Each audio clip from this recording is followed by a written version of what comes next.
Jai Radha Madhava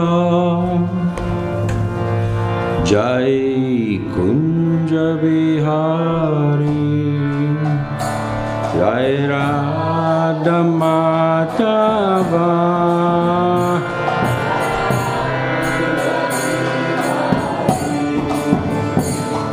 Jai Radha Madhava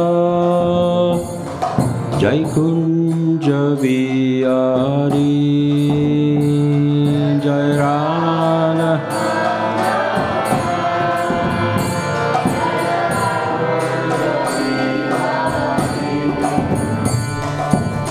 Gopi Jana Balva Jai Giri Varadari Jai Giri Varadari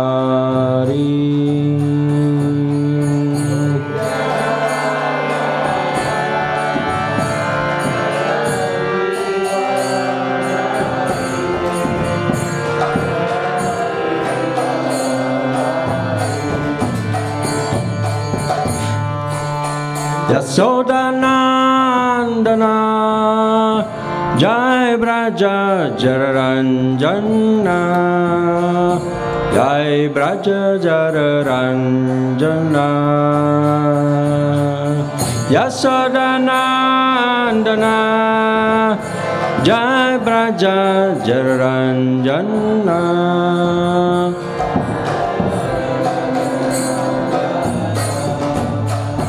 Jaya Yamuna Tira Vanachari Jaya Kunja Bihari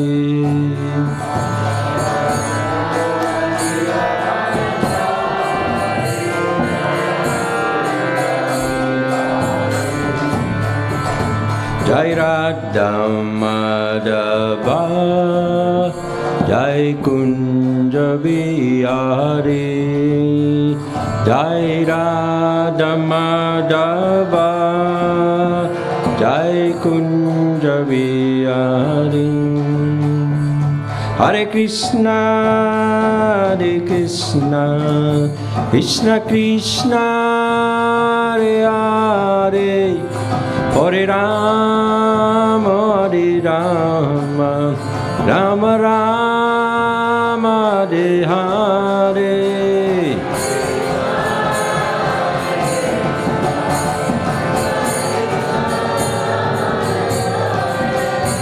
Hare Rama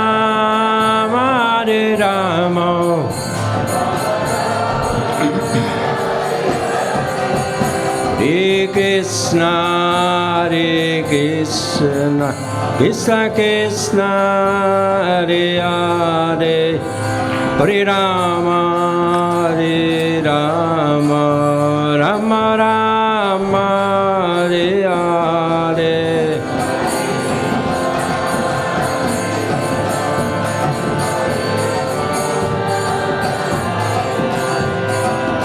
Rama Hare Rama Rama Rama Hare Hare Jai Gauranitai Gauranitai Gauranitai Gauranitai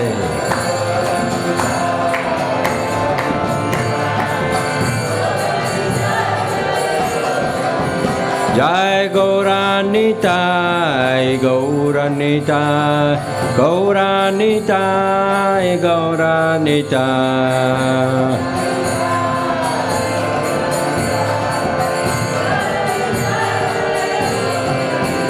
Prabhupada Prabhupada Prabhupada Prabhupada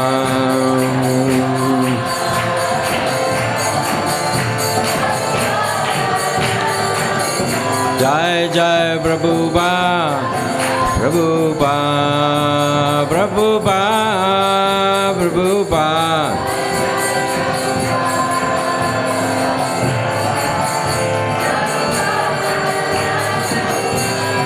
Radha Gokulananda Radha Gokulananda Radhe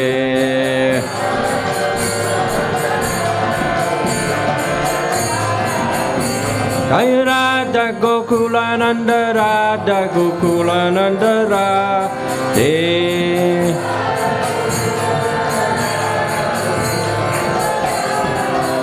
Jaya Sita Ram Lakshmana Hanuman Jaya Sita Ram Lakshmana Hanuman.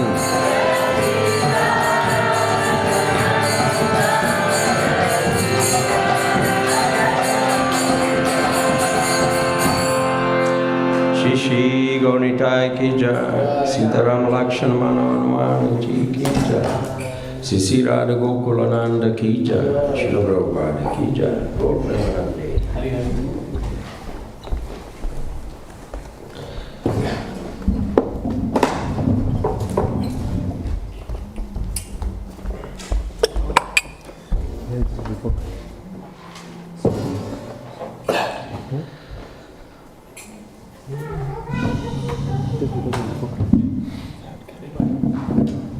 What is it? What is it?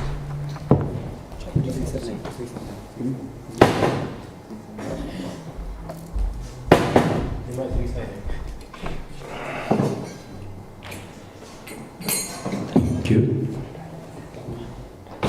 Hare Krishna. So today we read from Srimad Bhagavatam, Canto. This is Canto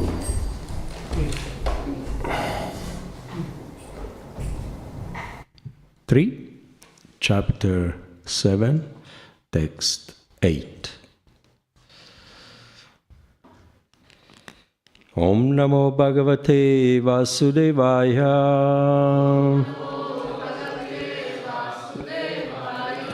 Om Namo Bhagavate Vasudevaya.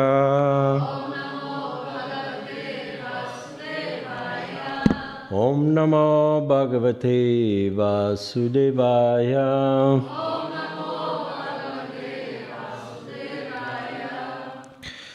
So today we read the chapter, continue reading the chapter, Further Inquiries by Vidura. So Vidura is talking to who? Yeah? The ladies, do they know? Oh, you haven't been following. To who? Maitreya, yes. It's good to remember what we are talking about in the morning.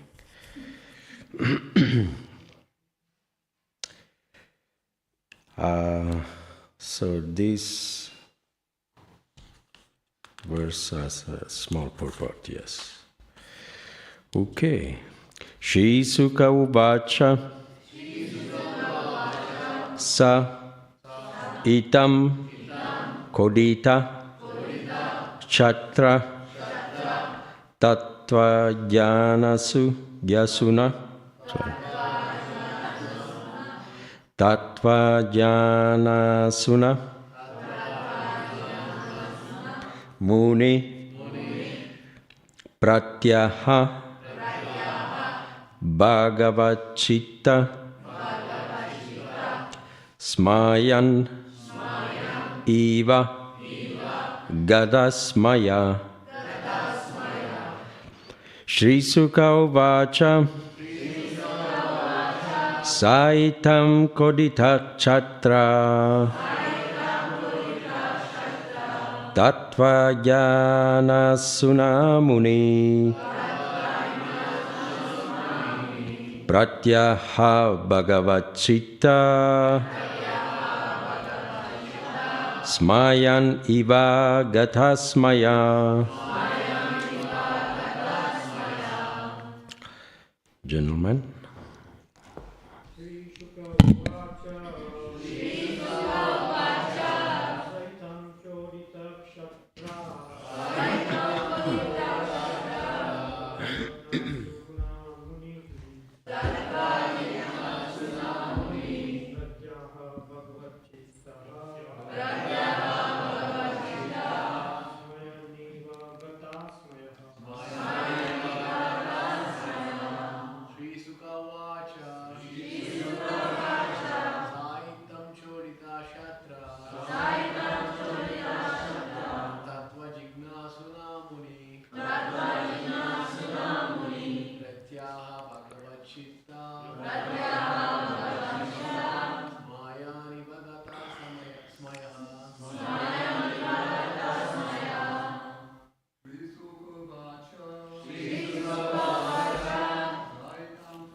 Any ladies?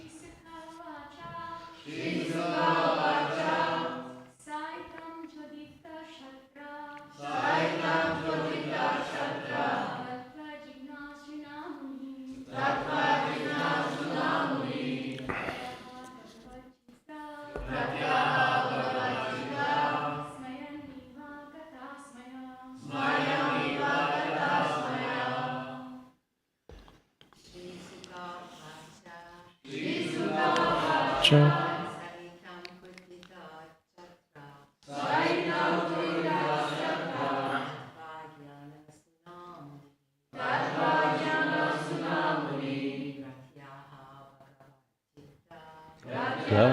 Bhagavachita Smayameva Gatasmaya.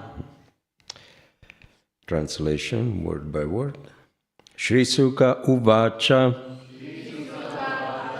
Shri Sukadeva Goswami said, Saha, he, Maitreya Muni, Itam, in this way, Kodita, being agitated, Chatra, by Vidura, Tattvajnana Suna, by one who was anxious to inquire, to know the truth. By one who was anxious to inquire to know the truth. Muni, the great sage. Pratyaha, replied. Bhagavad-Gita, God conscious. Smayan, wondering. Eva, as if. Gata smaya, without hesitation. Translation and purport by His Divine Grace A.C. Bhaktivedanta Swami Srila Prabhupada Ki Jai Prabhupada. Sri Sukadeva Goswami said, O King Maitreya, being thus agitated by the inquisitive Vidura, at first seemed astonished, but then he replied to him without hesitation, since he was fully God conscious.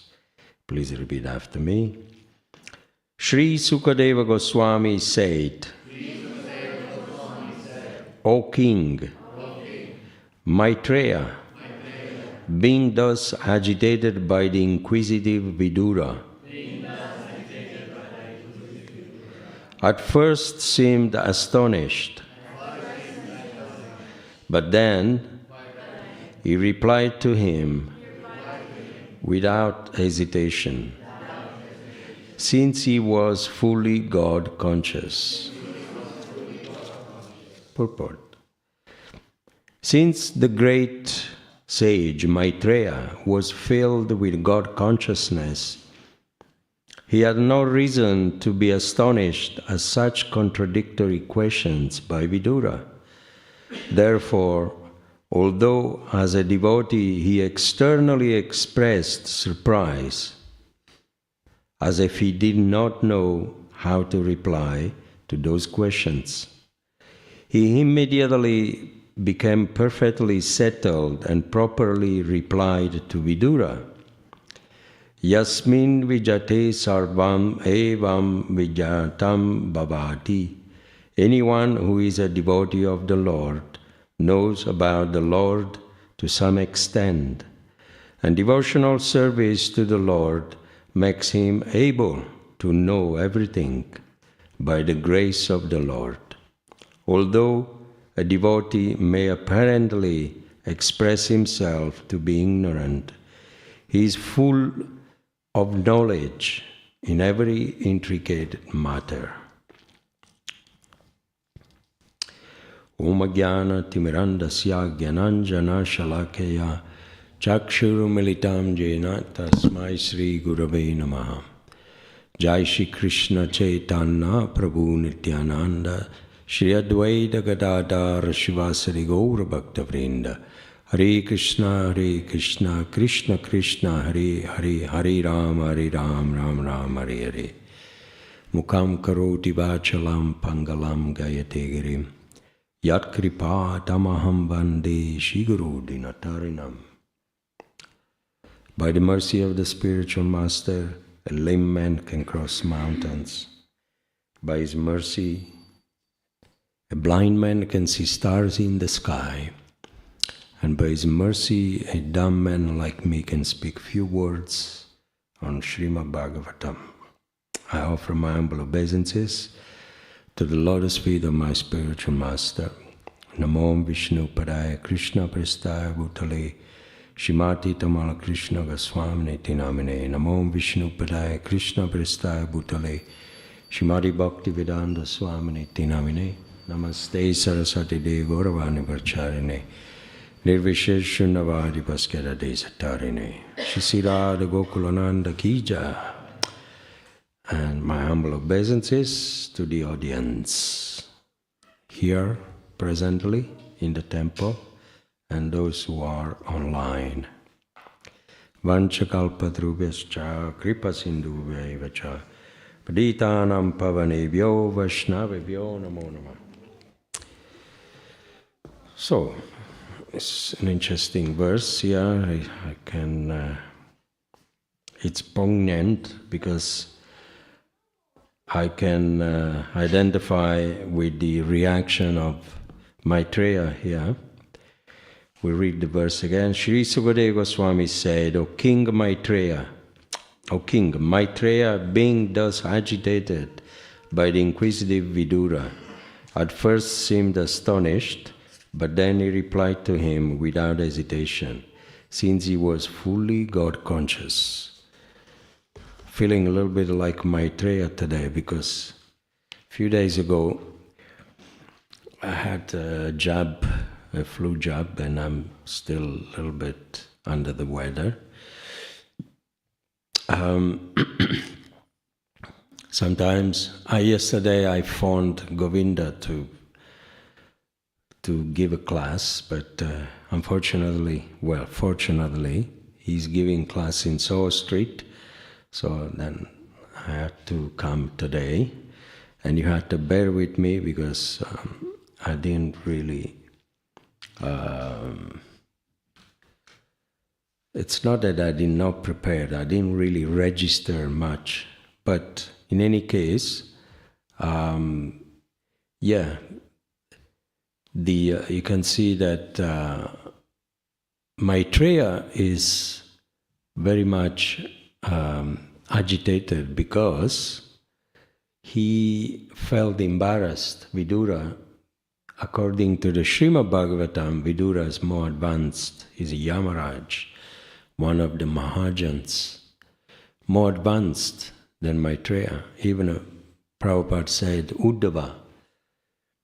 He also engaged in conversations with Maitreya, and Uddhava was more advanced than Maitreya, but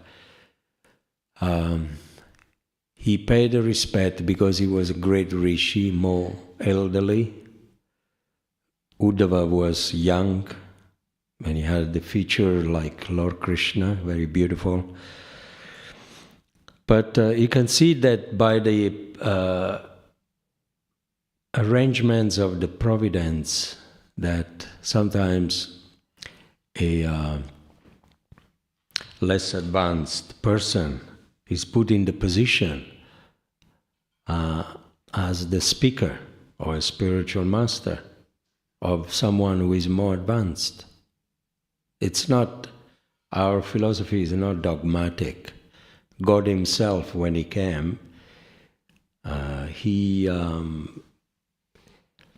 took training from Jiva, Sandipani Muni, at school, his guru.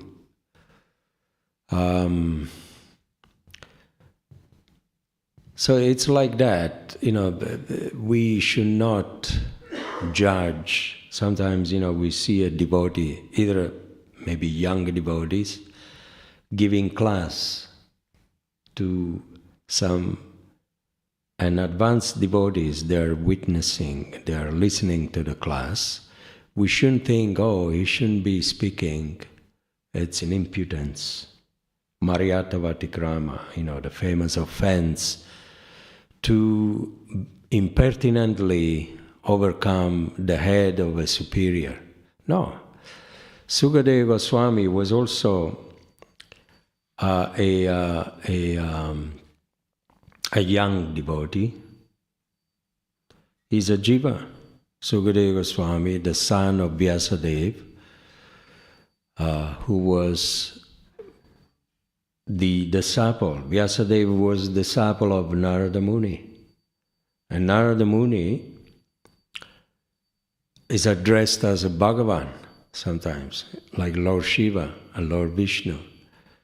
Narada Muni and Lord Shiva, they were there, present in the talks, the 7-day talks of Sukadeva Goswami, who is a young boy. The sages, they didn't say, no, you should listen to the superior. Let Narada Muni sit down and speak. It's not like that. Sometimes we see sannyasis, sitting down and hearing class to someone who is a little bit less advanced. And neophyte devotee, they make these calculations. It's offensive mentality. Because if a less advanced devotee is being put in that position to speak on Srimad Bhagavatam, he's ordained by Krishna. He's a spiritual master. It's not dogmatic that necessarily the less advanced has to hear from the more advanced. That's usually the rule, the procedure in our Krishna consciousness parampara. But there are exceptions. In this case, the providence is having a less advanced devotee speaking to someone who is more advanced. Maitreya Muni, that's the reason why he felt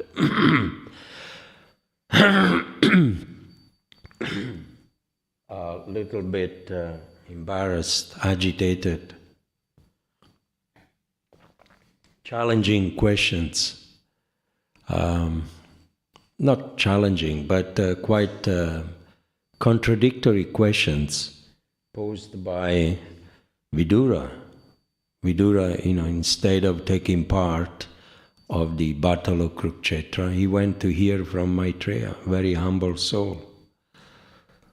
And what was the question he asked in the previous verses you have studied?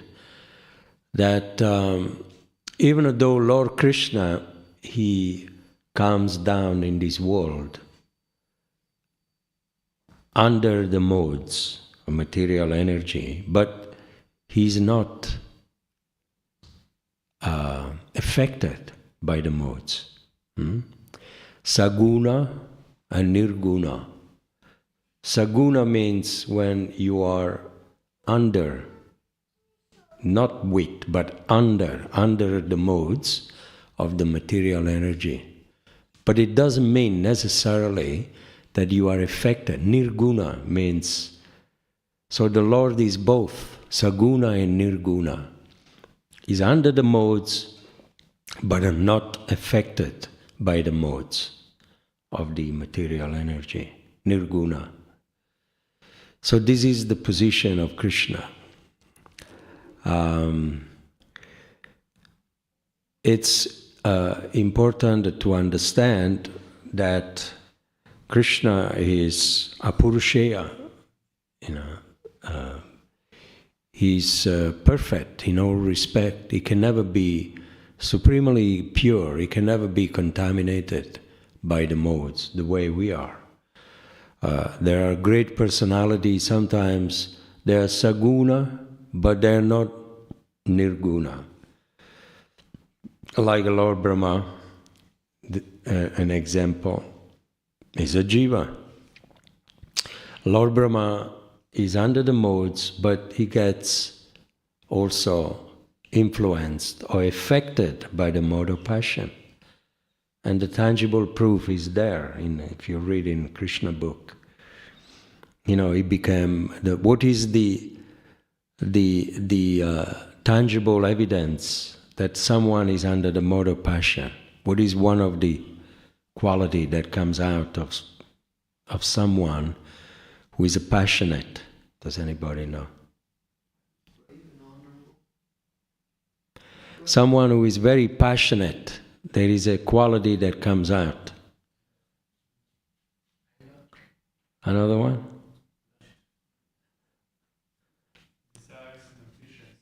Yeah, that's also, it's connected. It's a pride. The mode of passion gives birth to pride. The mode of goodness gives birth to humility, like Prahlad Maharaj. Prahlad Maharaj, he worshipped the Lord Vishnu, who is nirguna, and he's also saguna. Saguna, that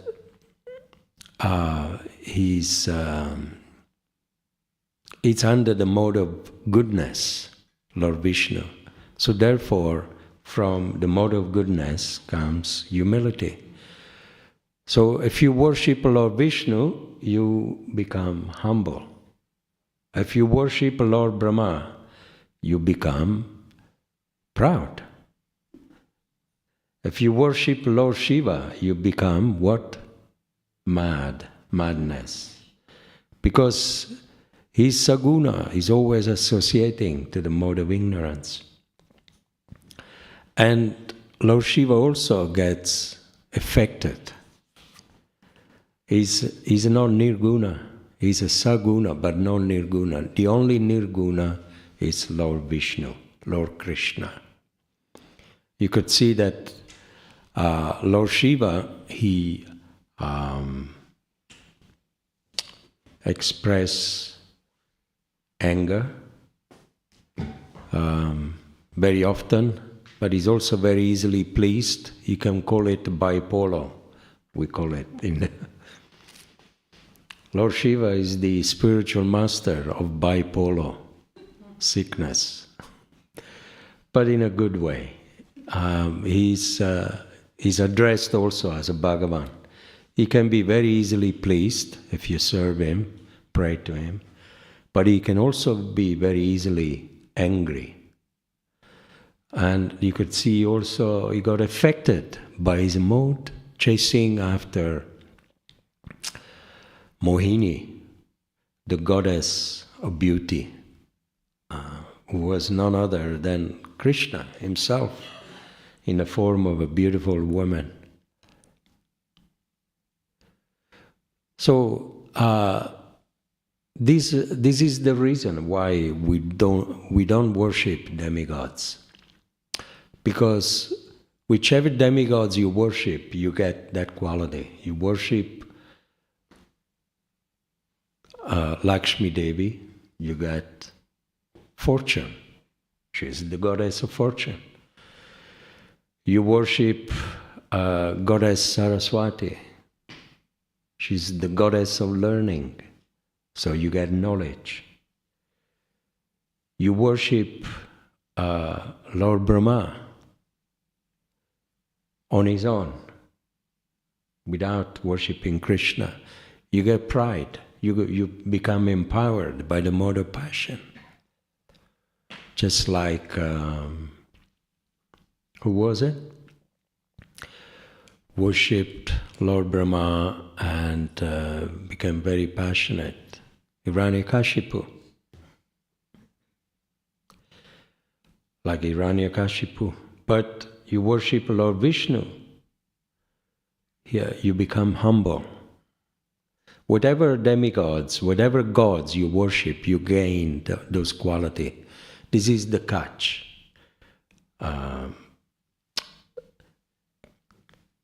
Prahlad Maharaj worshipped Vishnu.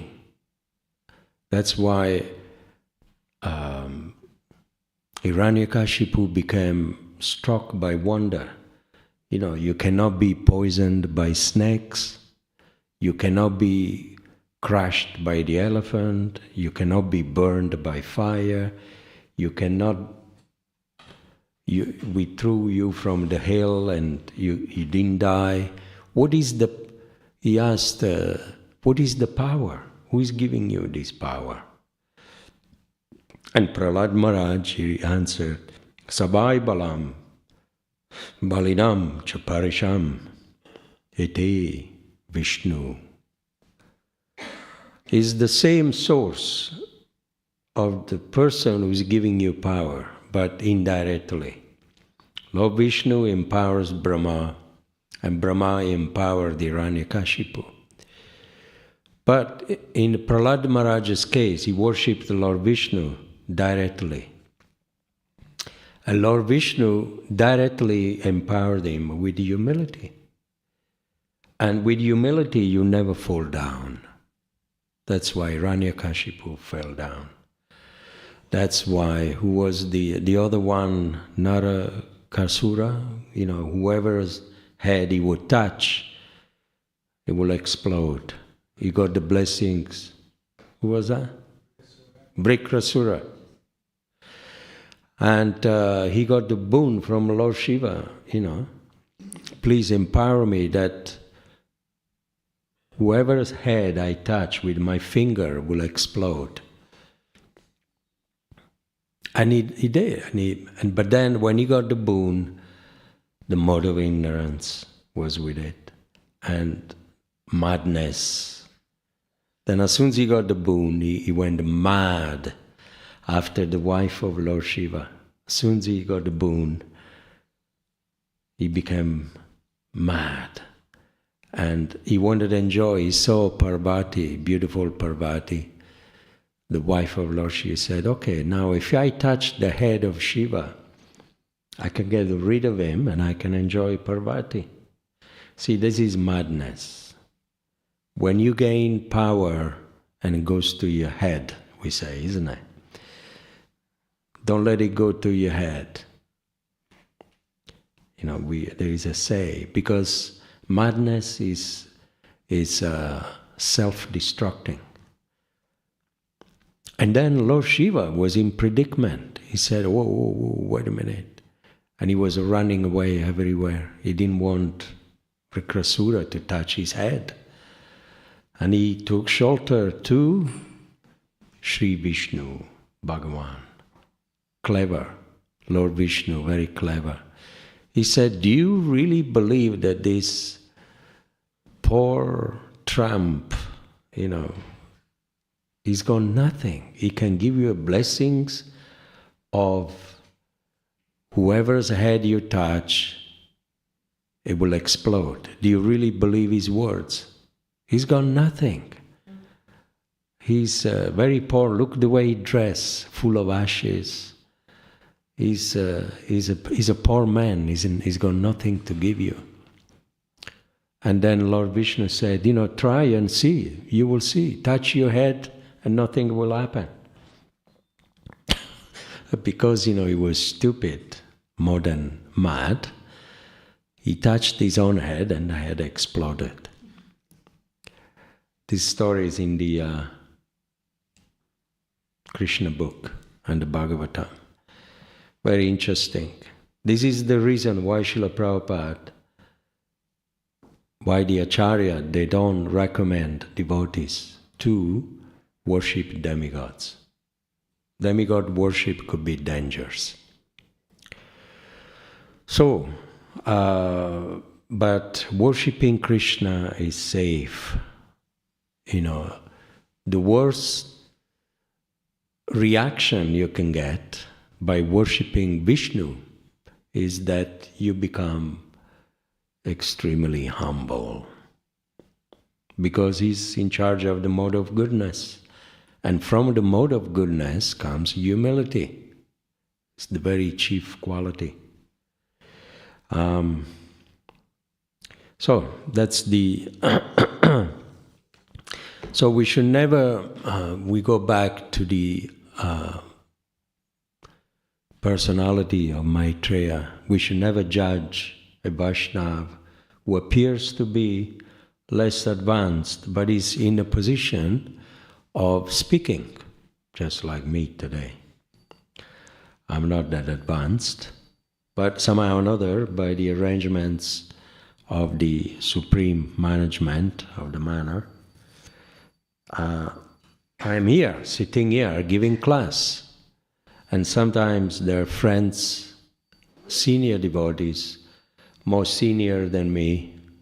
Then, they send me a text, "Oh, very nice class." But of course, we should never get caught up in the pride. Oh, does that mean I'm more advanced than those who are listening to me? So, by the will of the providence, a less advanced devotee is being put in a position of speaking Srimad Bhagavatam.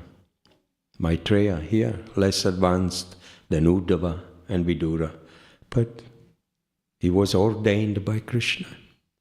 We have to respect that. It is an offense, Vaishnava, Naramatir Vaishnavi Jati Buddhir. To see a Vaishnava and calculating, he's only been around for 7 years. Oh, he's from such and such place, from Africa, or from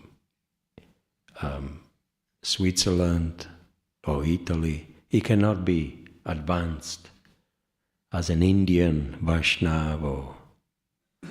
So this is all calculating. A Vaishnava Jati Buddhir is to consider, to see a Vaishnava provenient from a particular place. It's offensive. Naramati Jadi Buddhir. Nara. His intelligence, Jadi Buddhir. Buddhir, his intelligence, immediately is already residing in hell. Nara. Nara means a hell. To see the deities, Arche Vishnu, Shilanam, as a piece of marble or stone, the Guru, to see the Guru as an ordinary man, to see a Vaishnava as an ordinary person provenient from a particular place, or to see him as a less advanced than somebody else. This is all dogmatism, material calculations. And we have to be very careful on that. Very, very, in the beginning of spiritual life, we see a lot of things which they appear to be strange. We say, "Oh, why is he giving class? There should be someone a bit more on a festival day." Sometimes the devotee come to me, "You should be giving class. Why is he giving class?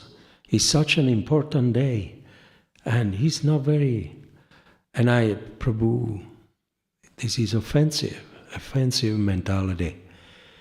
If he's been ordained to give a class on that particular day, it means it's the arrangement of Krishna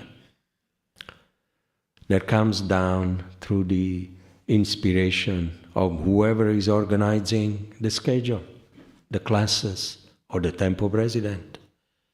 We cannot manipulate the destiny or the environment, the spiritual environment, and we think, "Oh, that's strange." It's an offensive mentality. So we sometimes expect on festival day, special day, that someone, the most advanced, should give a class. This is, he's here, that one is there, that one is there. All this calculation of positions, putting devotees in different boxes, it's very offensive. Everybody deserves a chance. Everyone. My son, he was born a few days after me, my youngest son, and sometimes he speaks very wise, and I listen to him. I don't think, I'm more advanced, I'm your dad. We should take lessons from animals, from the environment, from the ordinary people, commoners, materialists, so-called materialistic people. When I go out on book distribution every day, I always learn something. There is always something new to learn from the people. We think, I'm initiate. I am a vegetarian. This one is a meat eater. What has got? It's got nothing to offer me. But it's not like that. Sometimes the will of the providence, the Shakti, the spiritual knowledge, it's given to insignificant people. Maya dakshena prakriti suyate sacharacharam. The hand of the Lord is behind everything and everyone. A fool can be speaking great philosophy. If Krishna wants, he can empower someone. So every time we go out and preach, we shouldn't think that we are the best. If you read the 1857 verse of the Bhagavad Gita, Cetasa sarvakarmani mai sannyasi matpara buddhi yoga upashritya machita satatam bhava. Whatever you do, whoever you are, you can be on a platform of a sannyasi. And the beginning of the purport, Prabhupada says, a devotee should not think that he's the master, the best, the master of the world. That's illusion. We shouldn't think just wearing a dhoti and kurta and sari that we're better. We're better than all those people wandering around. One time when I got initiated 44 years ago, can't remember, 40-something years ago, in Mayapur, and I asked permission to my spiritual master, what's the best mood to enter Vrindavan? So I was expecting, some very high philosophical instructions. So I had my booklet and the pen. He said, just put that away to me. He said, just 2 words. Think yourself less than everyone, and everyone more than you. This is the teachings of the Guru. Entering Vrindavan, it had a great meaning for me, that instruction, because every time I go out on books, I'm entering Vrindavan, and I have to remember those words from my spiritual master. Every time I come to the temple, I have to remember I'm entering Vrindavan, and I have to think myself less than everyone, and everyone more than me. If everybody in the world will think like that, then we will have a better world. Can you imagine the competition? Even the politicians, no, you will be the prime minister. No, me. Why me? I'm not qualified. Arguing in the 10 Downing Street, in the House of Parliament, who should take up the position, the highest position? No, you do it. Have you ever seen those type of argument? I'm not qualified. You do it. You become prime minister. You become the king. You become the queen. No, you become the foreigner minister or whatever. It's usually by politics, people, they raise themselves to power, not because of qualification. In any job interview that you have now, like, my son is a qualified teacher, even though he had an interview, but one of the assessors said, you have a crown jewel quality, you are a humble boy, modest, honest, humble. That quality came up, and they took him. This is one of the highest moral conduct in any business, in any relationship, even in marriage. If humility is there, the husband thinks, no, my wife is better than me. And the wife thinks, no, my husband is better than me. Then there will be no divorce. Amongst brothers, they should think like that. Amongst God brothers, amongst friends. If we all think, no, you're better than me, but not just spelling it out, but demonstrate with service, with attitude. Attitudes are contagious. You don't even have to spell it out, because if you really think that you're better than me, then, your mood is very attractive, genuine. Because even without any words, you can tell when someone is proud, or someone who is standing up, as being superior than you. That's fine. Then you'll back off. It's like the pride is like that. It's like when someone is passing air, It's a very rude thing to do. So you walk away because it's bad smell.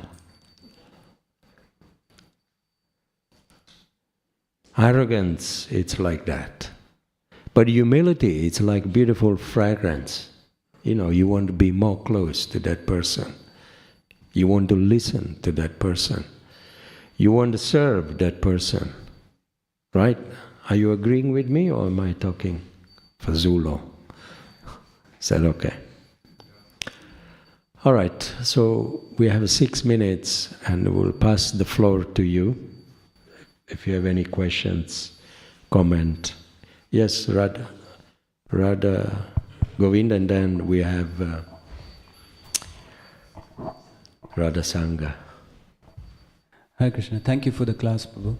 I was just wondering, in day-to-day life in Krishna consciousness, sometimes we do develop a mentality that somebody is more senior, especially if you see a sannyasi or a elevated like Prabhupada disciple or somebody. And then we also think that, okay, these people are like my friends and some are junior and things like that. It's kind of, to some degree, natural to make a sort of a distinction. And although we do respect everybody, this sort of distinction, even though you're not consciously trying to make, it's kind of there. But at the same time, you were mentioning how sometimes it may lead to like an offensive mentality. And in Shastra, it's also said that we should learn to, people who are senior, try to serve them. People who are along with us, we try to be their friends and we try to give something to people who are junior. Good question. So I'm just thinking, how can you draw the balance by not being offensive, but at the same time dealing with the natural mentality? I don't know if some advice on that. It was exactly the same behavior of Arjuna. Arjuna, he was very familiar, friendly to Krishna. They would eat together, sleep together, play together. And they were cousins as well. So, sorry, I'm getting a little bit of pain in my knees, old age. Oh, I could sit like this for hours and hours when I was a young boy, but no more. Please forgive me. Okay. Arjuna was familiar Krishna, but Krishna didn't mind. Then, when he understood that Krishna drew the line, then he became a guru of Arjuna. And then Arjuna, he was feeling that he was impudent, that he made some offenses. One should always have, your relationship with me. You have always been very respectful and very